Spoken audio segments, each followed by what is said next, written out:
fifth grade in Meriwether Last Grade. And each time, first of all, it's an honor to be here. Secondly, I've learned something every time.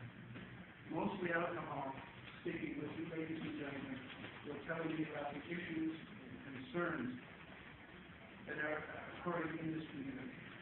I thought I knew what the problems were. I was just scratching the surface. I learned every time I come here, every time I walk. But let me get a little bit of my background. Okay? I graduated from Burgard Vocational High School. I come from a poor family, a broken home. Had nowhere to go, so at the age of 17, I joined the United States Air Force. This is our country that's entering into the war. Fortunately for me, I wasn't sent to Vietnam. I did my service in Europe and Japan. It taught me a lot. It gave me discipline. It taught me about the chain of command. It taught me about command. One of the paramilitary organizations that the police department should run. Unfortunately, that's not the way it's being run today. After the Air Force, I started a career in Erie County Sheriff's Department where I spent 32 years. When I entered the department, I had a high school education. I went to high school, I went to day school, and in time I earned my Bachelor of Science degree in criminal justice. I thought that it was very important. I urged other deputies that I worked with to attend college because I think it would bring professionalism to the department. I worked a good number of years as a detective. I worked on a federal drug task force where I made drug buys in Buffalo and Nebraska. Much of my time was spent in uniform as a deputy, sergeant, and lieutenant on the afternoon watch team. When I committed the afternoon watch, I had 54 sworn and civilian officers as a watch team. Since leaving the Sheriff's Department, I did a peacekeeping mission in a small country called East Timor for the United Nations. This is a country of people, the only expression I can think of is they were just born, they had nothing. I was there one morning at about 4 o'clock in the morning when a gentleman came running out. All of a sudden, I didn't know what he was talking about. I got the message that the man was up there and they were there. They didn't have what we would call a hospital. They didn't have an ambulance. They had a station wagon that they put the mother and some of the children in it and left to the infirmary. That's the I was holding this paper and I looked up at the Southern Cross and I said, well, it's you and me, that'll feed us the world. I don't know how that young man is doing. I wish it was somebody keep in touch with me. Anyhow, I decided to run for sheriff. Because of what I did, this was who I am. It was what defined the community. I love being a police officer because I think there's more to being a police officer than making arrests. I first started walking with people by out the pet house and we worked out a little number 11 on Baby Heaven.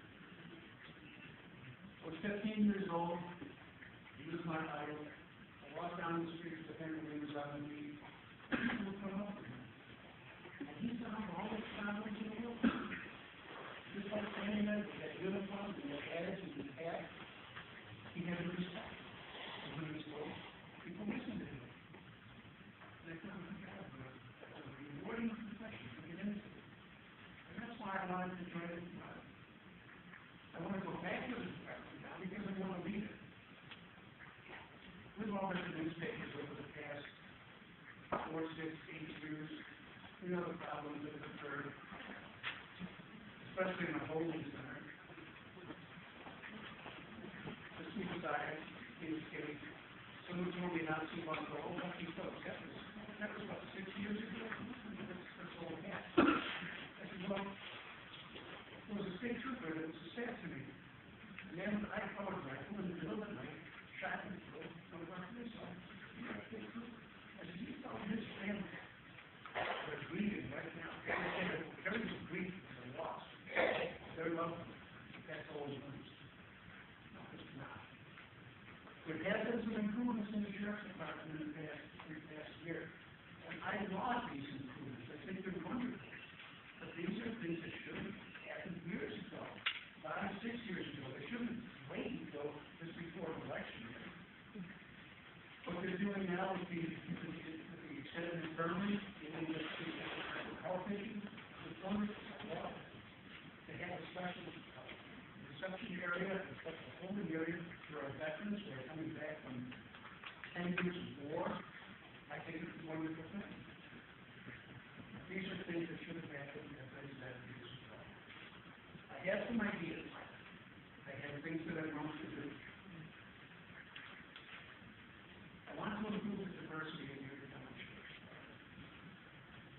The last notice for the civil service exam for deputy sheriff, criminal police officer, I sent to everyone that I can think of, urging people in the community, this community, to sign up for the exam. The police patrol services has approximately 134 sworn officers out on the street.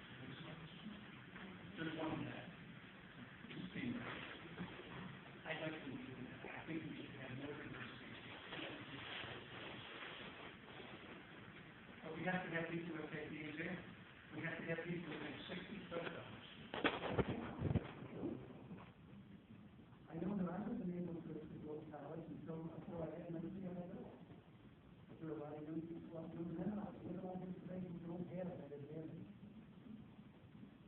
Anyhow, I'm getting off the fact that there's really more else we can do than that. Ladies and gentlemen, let's do that. Let's do it. But I'd like to do now, hear from every one of you. You can do that, or ready to start. Ready to do anything else? Thank you.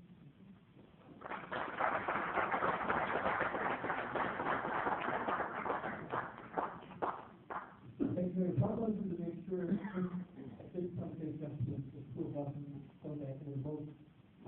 We'll have to stand that seat. We'll pass microphone back and forth. I'll read the questions, ask Mr. Dawson to answer them. Again, if anyone has any questions, if you raise your hand, you got a couple of volunteers who make sure that you can get your question on.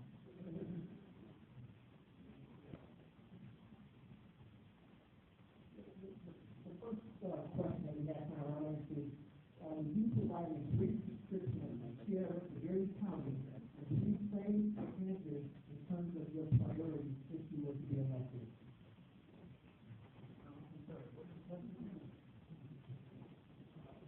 Provide a brief job description of the share of the job description of the share of the county, and frame the answer in terms of your priorities if you are elected. Okay, basically, the sheriff of the President County, state of New York State, is actually deriving power over power from the New York State Constitution. All of the police departments in New York State get the power from Parliament. The sheriff is the only one that derives his power from the state itself. He has the power to deputize people. In the emergency, he takes care of people in and say, you're part of the house. You can walk through that and tell them. That's one of the facts today. He falls, along with the district attorney, the chief law enforcement officer of the county. I don't like to use that expression because the chief of police, the commissioner of the police, that I consider also the most important. And that's me. But the sheriff controls the entire county, he has jurisdiction. We have a, let me say this, the county budget is roughly $1.4 billion. $1,400 million. The sheriff's department is roughly a little over $100 million in its budget. That's 7% of the county budget. 6% of that was into the correctional facility and the police, which is something that's mandated to the sheriff to provide.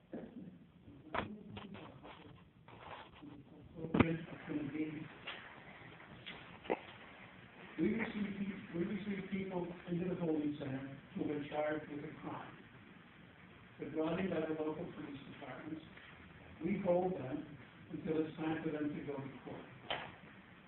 They can either be released at a court, or they can be put on bail, or the court can hold them over for further proceedings, in which case the sheriff is required to provide a safe and secure facility for those people to live. I think basically that's pretty much the function of the sheriff. I hope that answers the question. One of the second part of that question, you talked about framing the answers in terms of your priorities. Do you have any specific priorities that address the job description of the sheriff that you talked about that you want to discuss? Yes. One of the priorities that I have, unfortunately, is the Erie County Holding Center. We all know about the problems, but how can we define the problem? I define it this way. Plain and simply, it's money. The county says it's cheaper to pay overtime to the officers than it is to hire new hires. I disagree with that. The officers are capped at 32 hours a week in overtime. A lot of them officers, the men and women, are being worked hard. You can't be at your peak performance when you're dead on your feet. We consider cost, but we also have to think about the price. The price is that people have died. People have escaped. My priority is this, and it's very unpopular for the county government. We have to hire more deputies. Not just to improve the conditions for the staff, the men and women that work there, but to provide better security and safety for the inmates. As I said before, the sheriff houses people. It's supposed to be a safe and secure facility. And the only way to do that is to have oversight from the deputies to make sure they're not being bullied. So, yeah, that's my priority. I need more people in the jail to make it safer for everyone in the facility. Thank you. This next question is kind of an interesting one. I'll just put begin with, I'll take a crack at it and get it my side of it too. But the question says, can the sheriff's department be sued for malpractice? And they have the medicinal and for instance, by injuries. So can an inmate sue the sheriff for medical malpractice? Ladies and gentlemen, this is the United States of America. Anyone can sue. Anyone can sue. I had an article from the Buffalo News from January of 2011, which is not quite 3 years ago, where the Buffalo News detailed what it cost over a 10-year period for citizens of Erie County. $2.75 million in lawsuits from the inmates, which averages out to $275,000 per year paid out to inmate lawsuits. And that doesn't even count in the fees for the New York Civil Liberties Union. So yeah, anyone's going to sue. The county pays.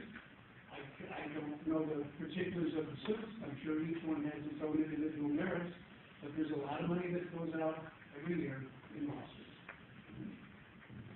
That's good, because I said I would take a crack at it, and basically, as you said, this is America, and ours in particular is a litigious society. We can find pretty much anything you want, whether it has merit or not. How successful you'll be is the question, but yeah, you certainly can sue. Next question is a two-part question, or two different questions. Would you develop any education programs for the sheriff? Would you develop education programs? Would you develop? And then secondly, please give your opinion on the stand your ground law.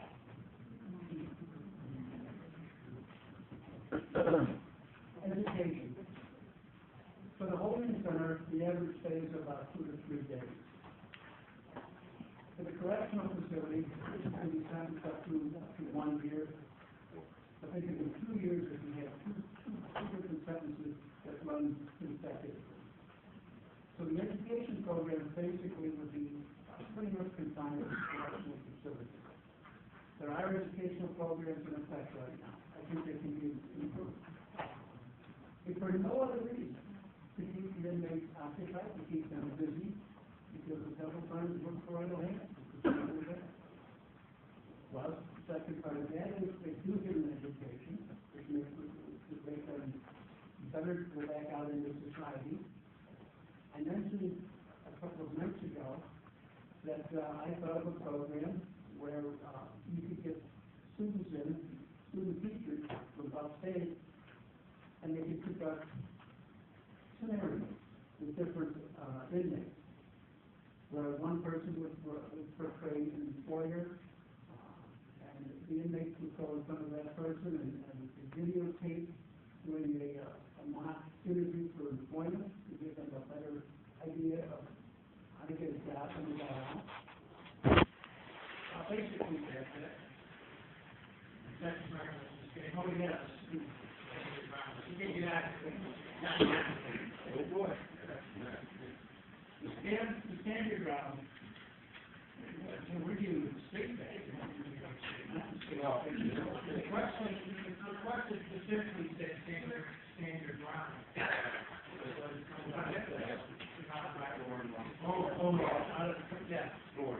Out of Florida, we put on.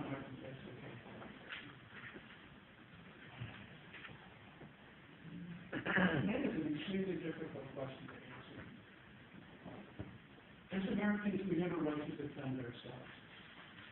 But I've seen over the years in my career scenarios where citizens have panicked.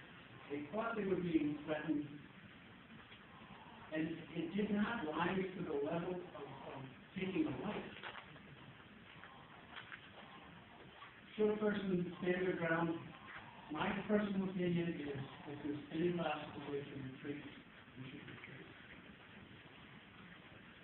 That's an unpopular, I'm not back to the way of thinking with some people, but I think whatever you can do is really taking the life you should do. If you're in your own home, that's a different story. You're going to protect your family.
Next question.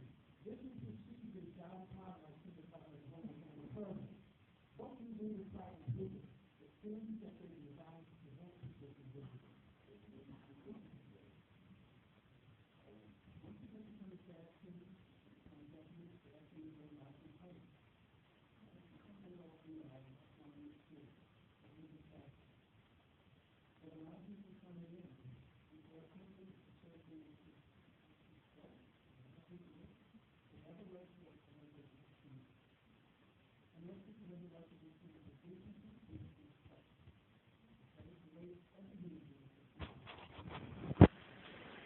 Sensitivity training would go along with releasing people, not putting them at the windows for 6 hours or 4 hours, but giving them relief.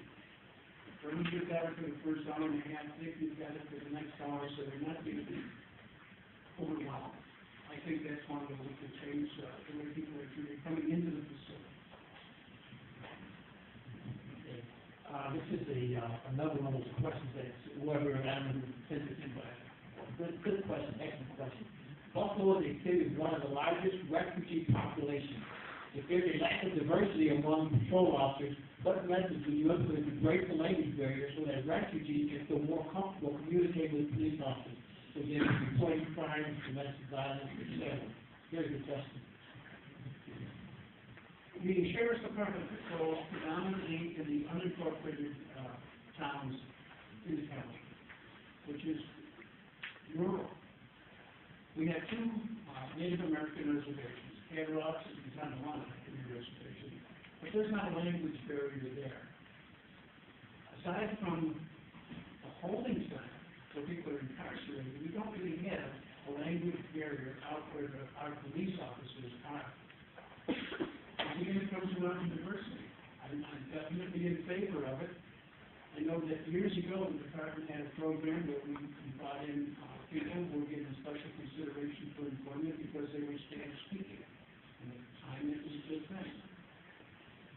Now, I don't know if we can find someone who speaks Farsi or some other languages that we're normally not accustomed to hearing. It is a problem. It's something that should be looked into. I'll look into it. So on patrol, you're right, it's a topic in Buffalo, but with the holding center being involved in, as you said, that's where you do have good at it. Is there something that you could do as sheriff to improve the situation in holding center? Because I already talked about the holding center having its own set of issues, so maybe better communication in the holding center might go towards reducing some of the problems that exist in the holding center. Any thoughts on that? No, you pretty much covered it right there.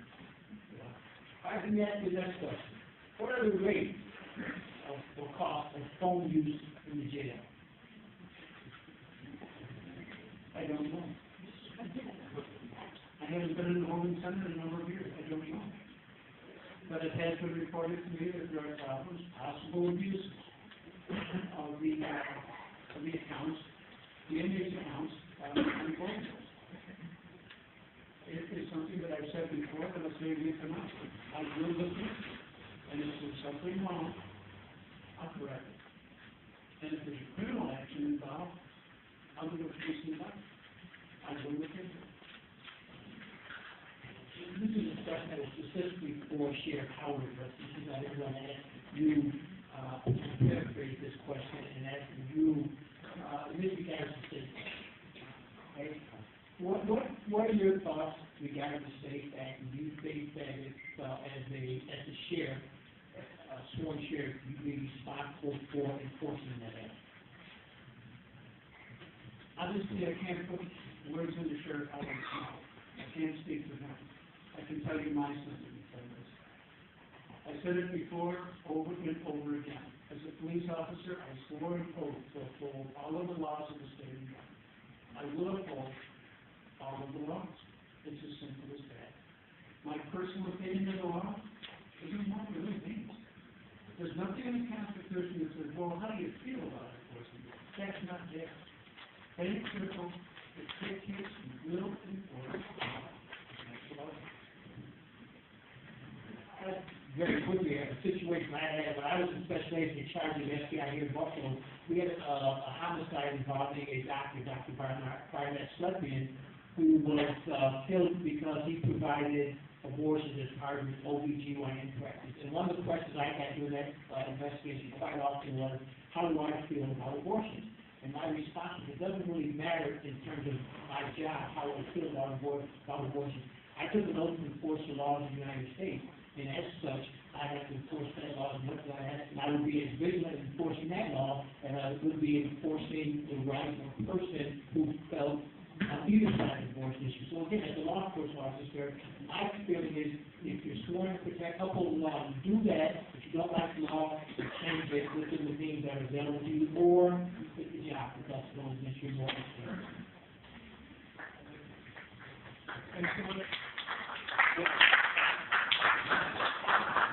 Mr. Love, Mr. Coleman said, I would like to add one thing. You mentioned the word vigilantism as well. A man hides in the woods with a high-powered rifle and shoots a bastard through the window of his house. There's another gentleman who took the law from his own hand. He decided that his law is more important than our law. His law, the man's law, protected law. You don't think law is protected, right? Unless there's a situation.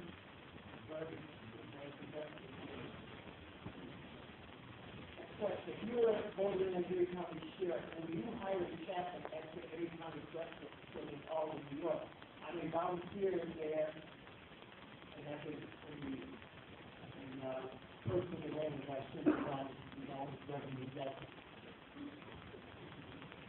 First of all, what if there's sleep on the way?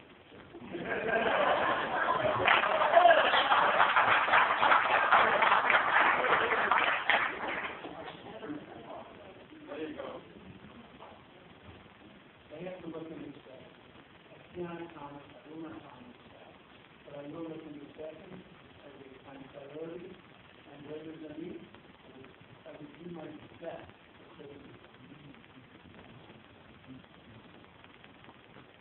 What method are you going to use to increase the legal behavior or prevent the possibility of illegal behavior when I use it? That's the thing that's wrong, and that's the question, and that's the question. We do what we did, I don't know, yes, we did so many stuff. We had an explorer program in the church that we deal with the youth. I would also like to expand on the program in the school with the church that school resource house. I would like to hire, I'd like to ask the volunteers to study the police officers who would be willing to ask their school resource officers to protect against bullying, to mentor kids, and to give it a time. It's not like that in the city of Buffalo, but I think that I can do it in county. And I think that we can look within the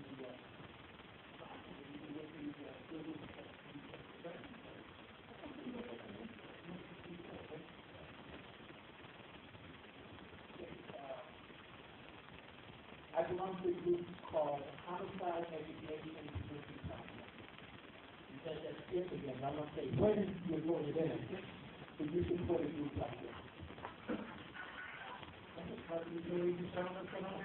I'd like to know more about this program. I think some of the literature is still on the street. And I had a very strong opinion of the mothers that only want to do this in kids. First, I got to get to the 6 days.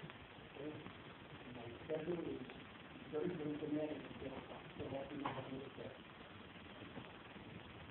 There's another question that is going forward. I think we talked about the community's concern with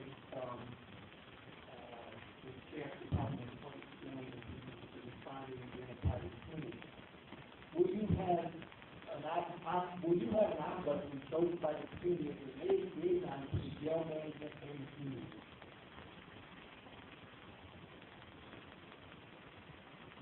Not a bad idea. It's not a bad idea because those are in the system. Sometimes get that. And we need a third voice, outside opinion. We need to say what we do. And I like the concept of ombudsman. I think that's good. And I don't think it's a bad idea at all. The concept is important. I don't handle it. Nothing. Life is a waiting experience.